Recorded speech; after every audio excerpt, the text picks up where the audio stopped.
We live in a very connected but disconnected world. We are very connected on the internet. We're very connected to our phones. We're very connected to social media. But more and more, I think we are very disconnected internally and between each other. And so I think it's a very important topic. And what I'm going to speak about first in this session is about the connection within our families. And in talking about that, I was thinking about this, and over the years when you meet a lot of different people and you travel and meet various communities, you start to kind of notice certain trends. And what I want to do is talk about a few trends that I've noticed. And I think that before you can ever really solve a problem, you have to be able to diagnose it. Just like, in a medical condition, in order to solve, you have to be able to diagnose correctly. I think that there are 5 mistakes that we make when it comes to family that I think is hurting us, not just in this country, but globally as a community, as a Muslim community, as an ummah. So I want to talk about what I think those 5 things are. Where are we going wrong? Where I believe, through talking to people all over the world and observing and counseling and just dealing with the community, where are the places that I feel that we're going wrong? So I'm going to kind of do them in order of what I think is most important first, and then move on. For the first place I think we're getting it wrong is that I think that within our families, within our relationships, we have the wrong center. We have the wrong center, and I'll explain what I mean by that. Many of us put things at the center of our relationship or at the center of our family other than Allah subhanahu wa ta'ala. So even for us believing, practicing Muslims, we sometimes put other things at the center. And this is very, very dangerous. For example, sometimes we might put another person at the center. And now this is going to be something that's going to sound strange, and it's going to be a subtle mistake that we make, but I think is extremely damaging and extremely dangerous. One of the things that we do, especially as parents and specifically as mothers, is that we sometimes put our children at the center. So as a mother, and this is actually sometimes the way in which we are taught that this is how to be a good mother. And what it is that many of us take our children, and a lot of times it's specifically our sons, let's be honest, and we put that child, that son, at the center of our existence, and we do what I call tawaf around him. Is any of this sounding familiar?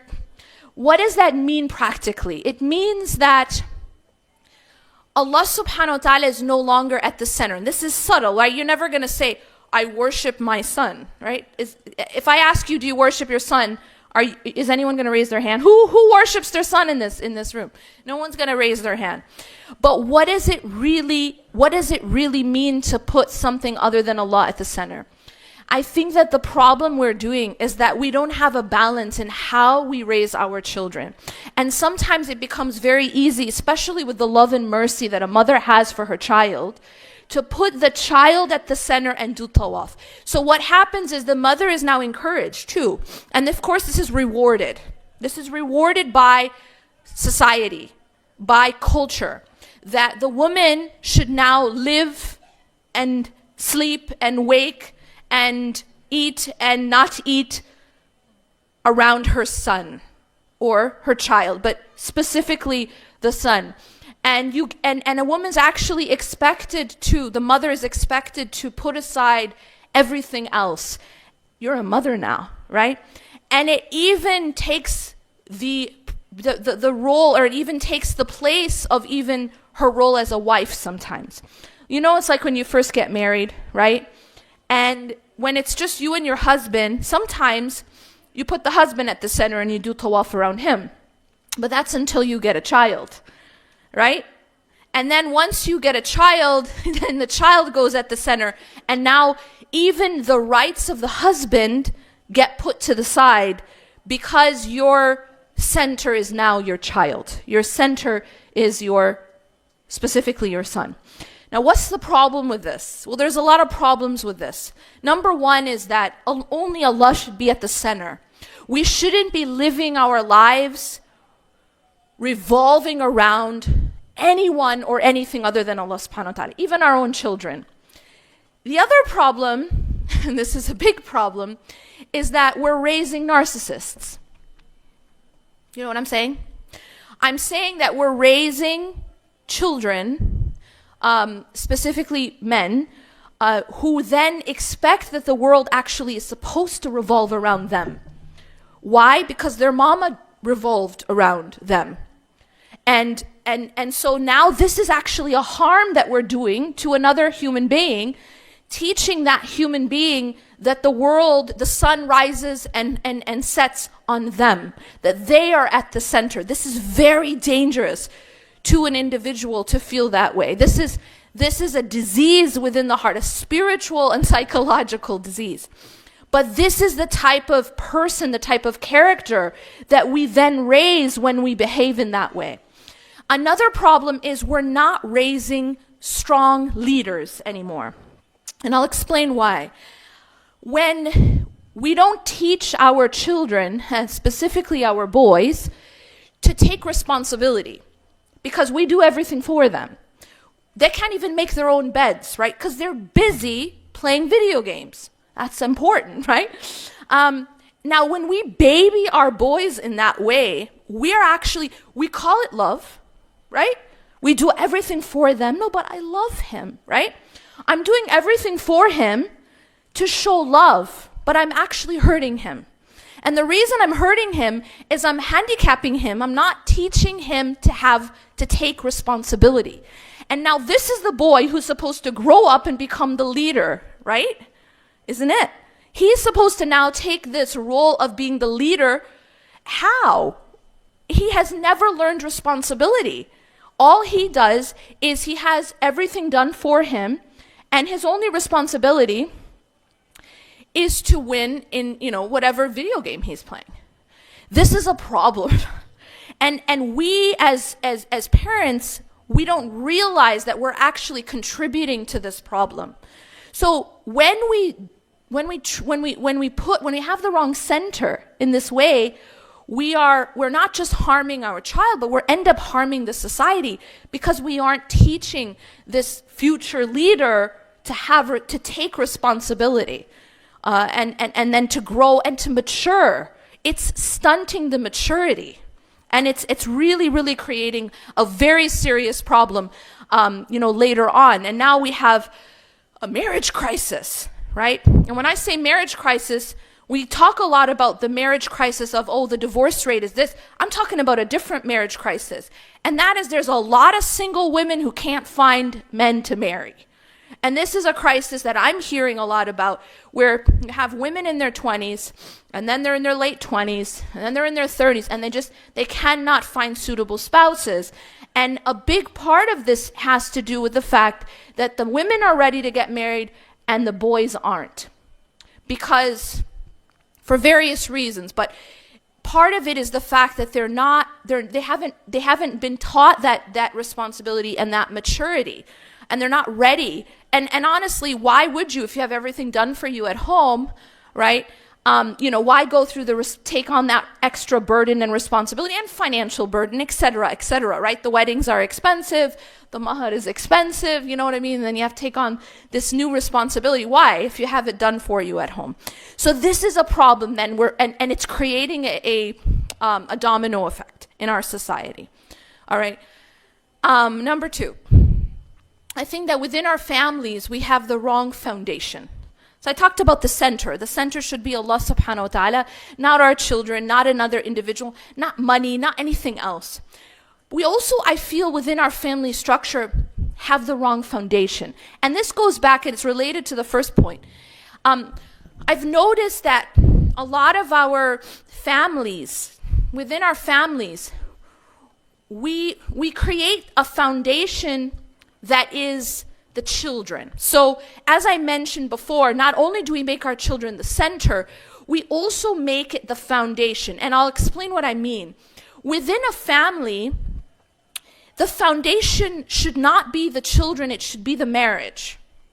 So the relationship between the husband and the wife needs to be something that you invest in, that you make a priority, because that's what's going to make the family structure strong. What instead happens is that the relationship, the marital relationship, kind of takes a back seat, right?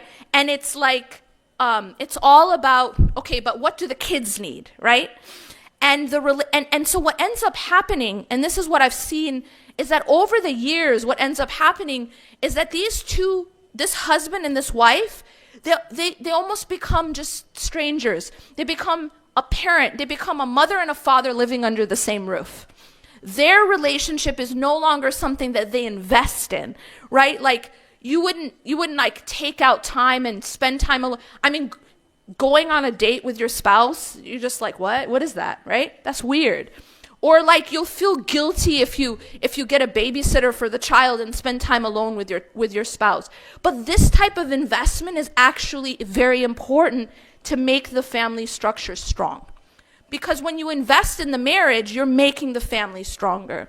And when the marriage is not strong, no matter what, the family won't be able to be strong.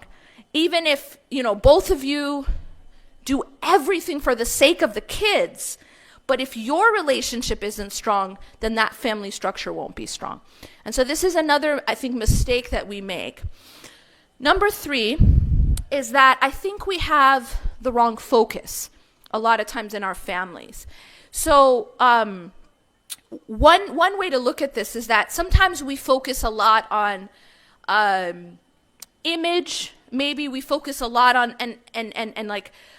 what people think about us, what kind of house we have, what kind of car we drive, that these things become focal points beyond what kind of character are we building in our children. And of course, there's also the idea of being very, very concerned, and this is important, but being very concerned for the dunya of our children, right? Like what school they go to, their education, the grades that they get. And all of this is important, but sometimes we fixate on that and we sort of forget about their character building. We forget about the deen aspect of their Islamic identity because we're so focused on just go to med school, right? And so this is another problem where we have, maybe the wrong focus. Another thing is that, when you become religious and you see someone who's like, they're like, mashallah, they're practicing, yeah? And sometimes what you see is that when someone becomes really practicing, they start to become more and more harsh for some reason. As if the more like strict you can be, the more religious you are, right? This idea that being religious means being strict. And then who gets the brunt of the strictness? The family, right? So it's kind of like, okay, this is how I'm going to be religious, is I'm going to be really mean to my family. That's not what it means to be religious, right? Because the Prophet ﷺ says, خَيْرُكُمْ خَيْرُكُمْ لِأَهْلِهِ, that the best of you are the best to your families, to their families, or to their wives. And so what this criteria tells us is that if you want to know if you're growing in deen, look at how you are with your family. That's the criteria given to us by the Prophet ﷺ. And interestingly enough, it doesn't say the best of you are the best to, the people at the masjid. That's easy, right? It's easy to put on a face in public, right? It's easy to be polite at the grocery store, right? But it's harder to be good with your family. Why? Because no one sees that, right? That's not in the public sphere. And second, it's very easy to take family for granted. And so the Prophet ﷺ is telling us that the actual criteria is how are you in private with your family? And so the best of you are the ones who are the best with their families, not just the ones who are best in public. And sometimes I think we have this wrong focus where we might be really, really nice with everyone outside. We give everyone outside our best, but then we kind of save the scraps for our family, right? You know what I mean? It's like you held it in all day at work with your boss, and then you just take it out on your family, right? They're the punching bag. That's not good character. The Prophet ﷺ is telling us we should be the best with our families. Okay, so the focus is very important. And then number 4 is I think that we don't have good crisis management when it comes to issues within our family. One of the trends I've noticed is that people wait way too long to get help when they have problems. So whether those problems are marital or family problems, we kind of wait until it's dead and then talk about resurrecting it. And that's a problem, right? Can you imagine, like a doctor who waits until his or her patient is dead and then starts treating the patient, right? That's what we do with our families. That's what we do with our marriages. It's like, no, everything's fine. Everything's fine, right? We're just put on a face, and we don't actually try to solve the problem. We don't seek help until it's very, very late. And unfortunately, when you seek counseling so late in the game, it's a lot less effective.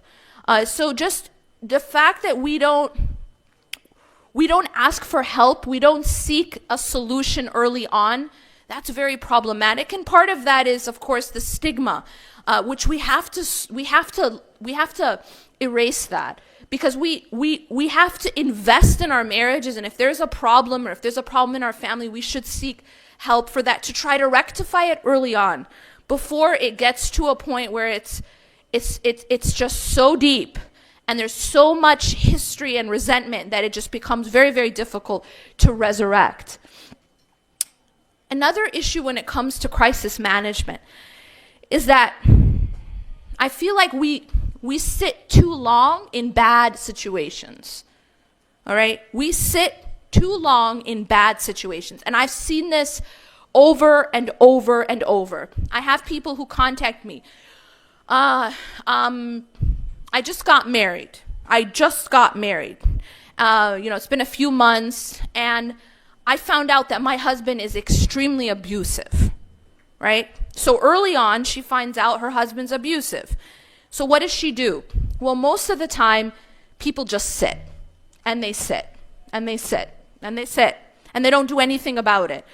And then what ends up happening, of course, is then they get pregnant. So now they have to sit for the kids. And then 20 years later, and I know cases like this, 20 years later, they finally get out of that abusive situation after this individual has not just abused her, but all of her children, and now her children are suicidal.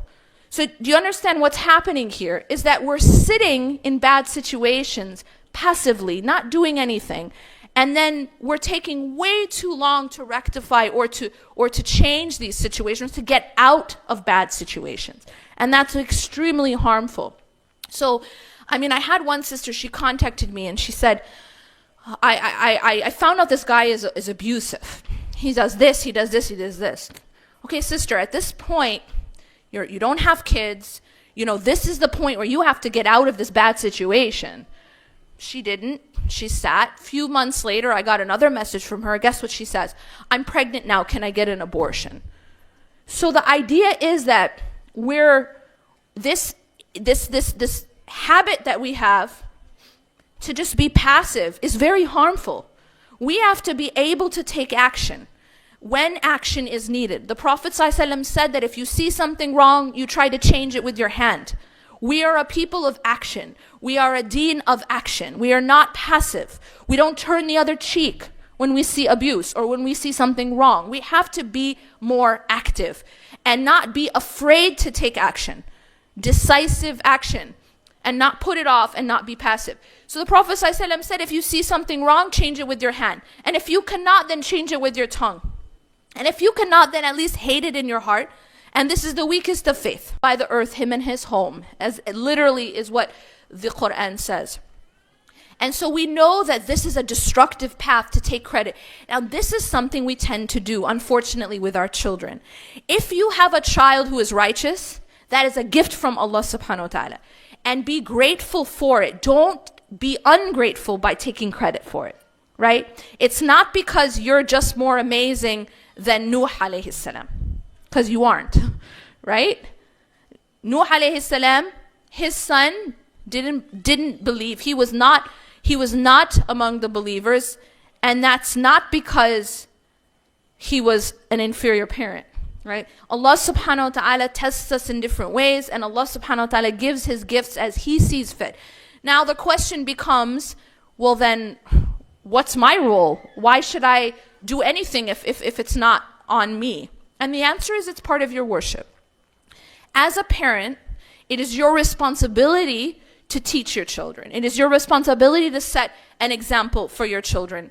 It is your responsibility to do everything in your power. However, the result doesn't come from you. The result comes from Allah subhanahu wa ta'ala. So guidance is not in my hands, it's not in your hands. It's in Allah subhanahu wa ta'ala's hands. He is the one who guides. إِنَّكَ لَا تَهْدِي مَنْ أَحْبَبْتَ وَلَكِنَّ اللَّهَ يَهْدِي مَنْ يَشَاءُ. That you don't guide whom you love, Allah guides whom He wills. So this is something very, very important to remember in our families. If you have a successful marriage, may Allah continue to bless you. If you have successful children, may Allah continue to bless you and to bless them. But always give gratitude to Allah subhanahu wa ta'ala. Don't fall into the trap of Qarun, of thinking it's because I'm awesome. And by the way, that person doesn't have a successful marriage because they're just not as awesome as me, right? This type of judgment and looking down on others is something that we really have to stop.